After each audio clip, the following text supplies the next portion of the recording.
imboni zanjye jewe nkanye mu marangamutima yanjye urukiko ntabwo rugira amarangamutima ariko twebwe tugira amarangamutima. Amarangamutima yawe yifuza iki?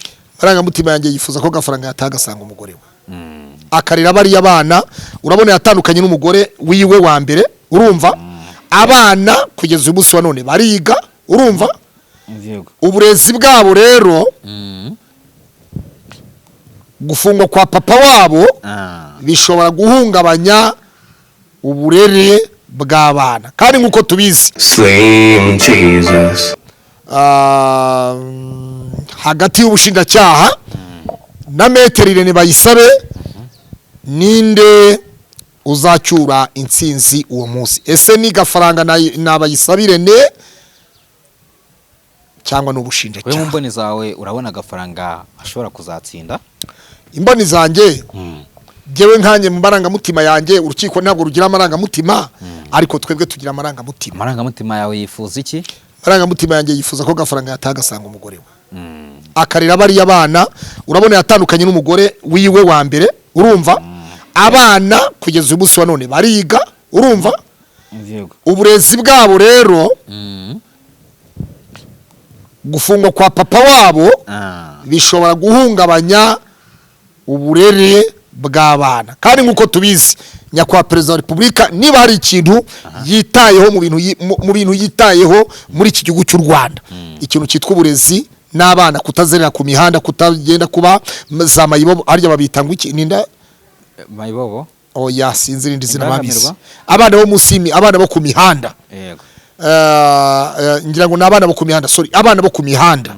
Ibyo byose rero igihugu cyacu cy'u Rwanda gishishikajwe nuko abana batajya ku mihanda, gishishikajwe nuko abana batajya mu biyobyabwenge, gishishikajwe nuko ingo zibana neza, umuryango ubana neza. Wabyumvise? Gafaranga kwiga arize na murava ashobora kuba hari ibyo yizemo, niba hari ibyo atakemuraga ku ruhande rw'umugabo we ubu ngubu murava hari ibyo yamaze kwiga. Yego.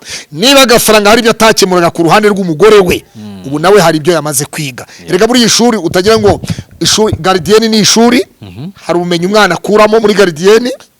Primaire ya mbere hari ubumenyi, ya kabiri burahari, ya gatatu, ya kane, ya gatanu, ya gatandatu, aho hose ugera muri senior 6 ubumenyi wamaze kwiga bitewe na buri kimwe cyose wagiye wiga muri buri mwaka. Uriya nta shuri ritigisha, ishuri ryose ririgisha. Kuburara ni ishuri, kwambara ubusa ni ishuri, kubura akazi ni ishuri, kutagira huba ni ishuri, kugira abanzi ni ishuri, kujyana n'indyarya ni ishuri. Mbese buri kimwe cyose nta kintu na kimwe kititwa ishuri. Yego. Rero Imana irebera hose icyarimwe, inyuze mu mategeko, mu ngingo z'amategeko ziteganya umuntu gukurikiranwa adafunze no kuba afite adresse ifatika, akaba gafaranga gafungwa, akaba yafungurwa akazaburana mu mizi ari hanze. Ibyo byose rero twifuza ko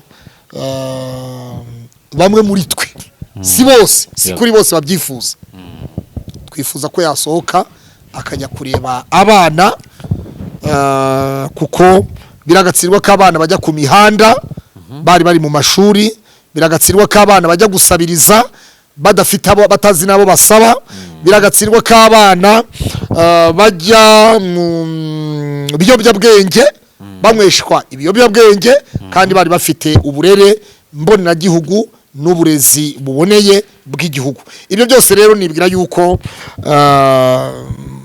amategeko afite icyo ashingiraho.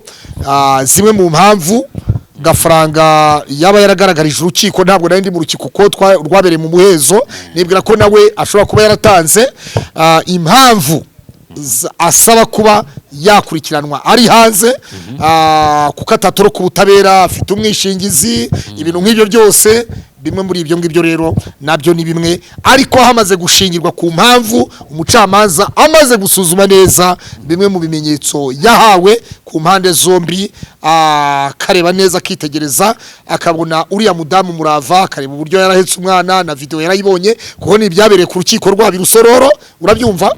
Ibyo byose rero naho abavuga ngo Murava yari yagiye gutera imbabazi ngo urukingo amategeko ngo urukiko ntirugendera ku mbabazi no gutera imbabazi n'amarangamutima, oya ni abantu, abacamanza ni abantu, abashinjacyaha ni abantu, twese turi abantu, nta muntu utagira amarangamutima ntibazababiri. Iyo bavuze se ngo uko urukiko rubibona, wabyumvise nase ugira ngo ntihari ingingo zishobora kuba zatuma umucamanza ari kuri umuntu, zirahari ntizihari se, zirahari. no, hari n'izindi ngingo zituma umucamanza afunga umuntu ku bubasha ahabwa n'itegeko.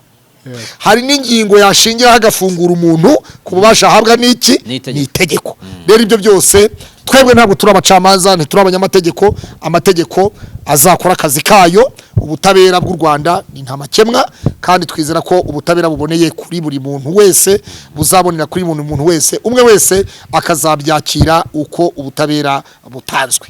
Reka nkubaze ikibazo cya nyuma dusoza. Ni byiza cyane, wenda twaganirire, twagize ikiganiro kirekire, ariko ntabwo nasoza navuze kuri buno busesenguzi bwa Theo w'Ukwezi TV, aho we yakoze ubusesenguzi mu burakari bwinshi, arangije avuga ati uwo bita Annette Murava ibyo ari gukora ari kongerera ibyaha Bishop Gafaranga. Ati biriya Annette Murava ari gukora byinshi muri byo ni ukongera ibyaha Bishop Gafaranga.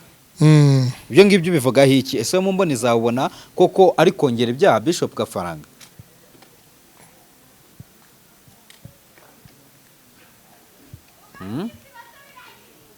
Ari mwarashyira mu ntuza.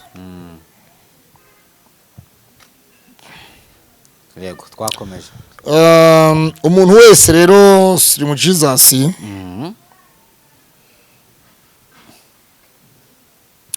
umuntu wese acumwa ni mu Kinyarwanda ngo utaranirwa agaramye agira ngo ijuru riri hafi, kandi nk'umwijuto w'ikinonko ugira ngo imvura ntizagwa. Theo rero buriya nawe ariwe byabayeho, yamenya agaciro k'ibyo Murava arimo, cyangwa akamenya agaciro k'ibyo Gafaranga arimo.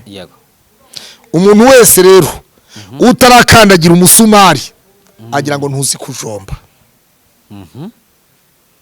Subiremo, utarakandagira umusumari agira ngo umusumari ntuzi kujomba.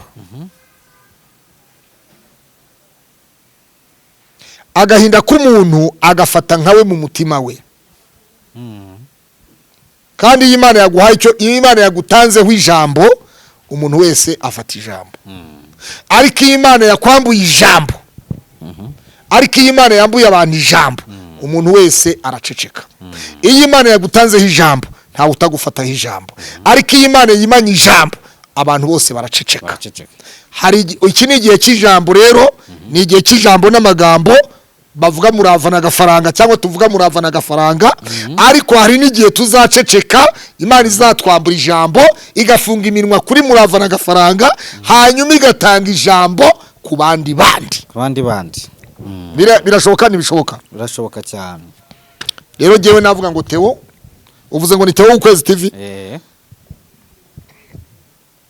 ahubwo Theo ni umugabo, gereza arayizi, ntabwo mubwira ngo simubaza gereza. Theo azi gereza kuruta uko nanayimenya, nubwo sura abantu muri gereza cyangwa mu igororero, jewe sindafungwa. Urabyumva neza? Nibwira ko Theo rero azi gereza, kandi Theo yibuke ko ari muri gereza afungiye Kicukiro, ari muri kasha afungiye Kicukiro. Hari inyandiko yanditse arayisiga isakara muri social media. Ese iriya nyandiko yandikiraga iki harya buriya? Ariko waba ubyibuka cyangwa ntabyo wibuka? Iyo nyandiko ntayo nibuka. Ntayo wibuka? Icyo nibuka. Inyandiko yibuka cyangwa ntayo wibuka? Inyandiko ntago nibuka, ariko yaravuze ngo asize abana n'umudamu, asize urugo. Abana barya ari uko yakoze. Wabyumvise neza? Yego. Noneho rero icyo nenda kuvuga ni igiki? Theo nk'umugabo nk'umuntu wafunzwe azafata inzira cyangwa afate telefone ahamagara Neti Murava nk'umuntu yabonye ko ari mu gahinda harya ngari mu nzira arimo arayobya urukiko niko yavuze ibyo ari gukora ngo birimo birongera ibyaha Bishop Gafaranga none biramwongerera none se Gafaranga kubita umugore Theo yari ahari ntabwo yari ahari none se Gafaranga agira Theo yari ahari Gafaranga ashaka kumukoresha imibonano mpuzabitsina yari ahari ntabwo yari ahari gukubita no gukomeretsa se Theo yari ahari ntabwo yari ahari ariko Murava niwe nyirabyo ariko ibyo Murava ari gukora nyine baza wumve baca umugani mu Kinyarwanda ngo nyiri umupfu ni umufata hehe ahanuka nyiri umupfu ni umufata hehe ahanuka nyiri umupfu ni umufata hehe ahanuka urakoze cyane ijoro ryiza ubwo ngubwo Murava niwe uri gufata hehe niwe urimo arafata hababaza niwe gufata wabyumvise neza niwe uzahamubabaza ni nawe uzahababaza umugabo we ese inseko igitwenge cya Bishop Gafaranga cyo kivuga iki yabigenza ate none se ari gusohoka yarakariye itangazamakuru yarakariye abantu yarakariye erega Gafaranga ni umuntu wabaye mu itangazamakuru Gafaranga ni umuntu uzi social media icyo ari cyo rero ibyiza yabahaye ibyishimo yarababwiye ati uko nabahaga ibyishimo babandi wabyumvise neza yego ariko mu bantu twashimira turashimira umuntu witwa Murungi Sabe kubera iki se amakuru ufite Sabe ngo ni inyangamugayo nubwo atabonetse ku rukiko yego ariko Sabe wa Isimbi TV ku isonga yakoze igiki se arane igiki yakoze dore gengize gutya ariko simaritse ikiganza se urakimanitse Sabe Munyengabe Murungi amakuru je warimo arangeraho yabaye inshuti nziza kuri Gafaranga uko babaye inshuti akiri hanze muri social media amakuru angera havuga yuko Sabe wa Isimbi TV n'uyu munsi wa none akiri umugabo kuri Gafaranga akiri inshuti y'umuryango wa Gafaranga kandi yahagaze gitora hagara gitwari ku muryango wa Gafaranga Munyengabe Murungi Sabe I salute you wabyumvise neza amushimye pe wabyumvise none se ukomeze igihe mpfa gushima ibintu biraho aya nese komera harubwo mpfa uheruka ko ari wamusabye imbabazi wabuzwa n'iki kumushima mushima zisaba nde ntabwo azongera kumuvuga nabi imbabazi nazisabye nde zisaba Sabe ibyo nawe jyana hirya wimbeshya ariko jewe ibyo mvuze mu makuru yanjye nikurira mu nda mu masoko mu kirundi baravuga ngo mu masoko amakuru yikurira mu nda mu gifu Sabe ngo yitwaye neza hanyuma ikindi Piyonika turi ku rukiko hari ibyo yatangaje ngo wabuze umwishyura umwavoka wabuze ngo haryama ngo wabuze ubikora ibyo byose ngo uzabimbaze mukubwire nta muntu wishyurira umwavoka Gafaranga ariyishyurira n'urugo rwiwe n'umugore wa Neti Murava rwose niba hari n'uwabeshya abantu kandi we wishyurira Gafaranga umwavoka hakaba hari umuntu wabeshye abantu muri social media akaba agenda ahamagara abanyamakuru ngo buriya nijye umukorera ibi nibi buriya nijye ujya gukora ibi nibi nijye gukora ibi nibi kare niba hari ubyiyitirira amenye yuko Gafaranga we n'umuryango we Uwiteka abamwenyuriye mwese basabiye umugisha hatazagira undi muntu wongera kubye Piyonika ngo haye ubutumwa uwo muntu wishyurira Gafaranga umwavoka uzazane resi n'amasezerano hanyuma noneho uzabura umugabo w'imvuga kuri Piyonika ari kuvuga ibigambo urumva nyine turi ku rukiko yaravuze ngo wabuze uwishyura umwavoka Gafaranga wabuze wagize gutya na gutya wabuze icyumba araramukunda kimeze cy'iki VIP wabuze wabikoze uwari we ni Neti Murava n'urugo rwa Gafaranga none se nkakubaza wo uri mu bantu bemera ko uyu nguyu Murava bananagenda gakabije iki uri mu bantu bemera ko Neti Murava bananagenda gakabije birashoboka ko niba arako bamubonye icyo gihe karinganiye ubu ngubu noneho karegeje kwitwa gahinda gakabije karikubye sawa urakoze cyane kubera yuko kuba atabona umugabo we ubwabyo n'agahinda gakabije kuri we wabyumvise neza kuba arara mu nzu muri iriya nyubako wenyine ubwabyo n'agahinda gakabije kuba atekereza ngo ejo bizagenda bite ubwabyo n'agahinda gakabije kuba atekereza ngo nzage muri iki ubwabyo n'agahinda gakabije kuba atekereza ngo esase ndayikura he ubwabyo n'agahinda kagize gute gakabije rero umugore arashaka umugabo we n'umugabo arashaka umugore we ahubwo tubasengere kugira ngo shitani winjiriye urugo rwabo n'ubutaha atazongera kugira ahantu amenera. Bugafaranga azaza gitekereza murava shabyihorera ubu yaba yaratashye noneho nibwo kandi gafaranga nasohoka azahatwika muzumirwa. So reka ngushimire wakoze cyane nshimiye namwe mwese mwari mudukurikiye ibiganiro byacu nakagaruka yari Ikaze TV ndetse na Slim Jesus TV. Uwiteka kumwenyurire nawe Slim Jesus, abakunzi b'Ikaze TV Rwanda tubahaye ikaze kandi mukomeze kubana natwe mukora subscribe, like na comment. Hanyuma ikindi kandi dusengere abari mu zimbohe hirya no hino ku isi mu Rwanda no hanze yarwo, abazira ibyo bakoze bahe kw'Imana bahe kwicunuza kwihana kugira ngo babashe kubabarirwa, ababyemera babisabira imbabazi Uwiteka ajya babarira, abatabyemera nabo Uwiteka ajya basanga kugira ngo ibintu birusheho kugenda neza. Abagome n'abagambanyi nabo tubabwire ngo Uwiteka basange, kandi umunyarwanda byaye umwana mwita ngo sibo mana. Murakoze cyane. Sawa urakoze.